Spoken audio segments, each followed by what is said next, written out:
छत्तीसगढ़ धाम मोर माटी के खुशबू ले महके चारों धाम। आमा के डार में कोयली बोले, नदिया के पानी होले होले डोले।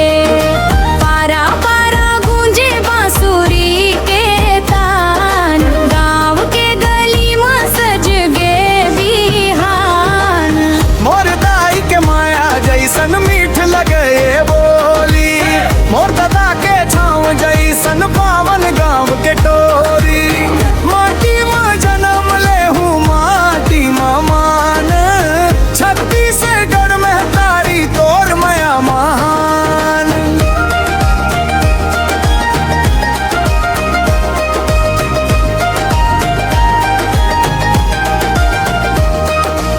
मोर गाँव के मरड़ी माँ बाजे मांगर ढोल, नाचे गौरी संगवारी खुल के माया के बोल। तंबूरा के तान में गूंजे छत्तीसगढ़ धाम, मोर माटी के खुशबू ले महके चारों धाम।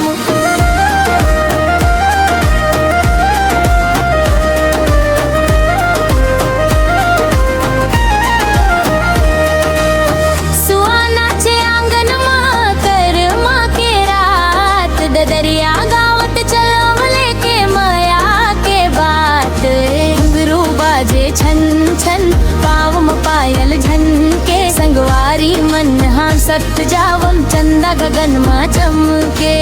धान के बाली लहराए खेत में हरियार रंग, मोर गाँव के माटी संग जुड़े हवे हर अंग।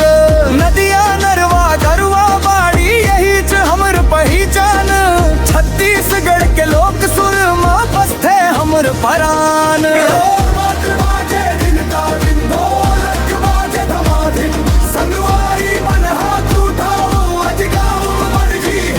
मोर गाँव के मड़ी माँ बाजे मांदर ढोल, नाचे गवाई संगवारी खुल गे माया के बोल। सुआ कर माता दरिया गूंजे चारों कोती धाम, मोर छत्तीसगढ़ महतारी तोर जय होवे नाम।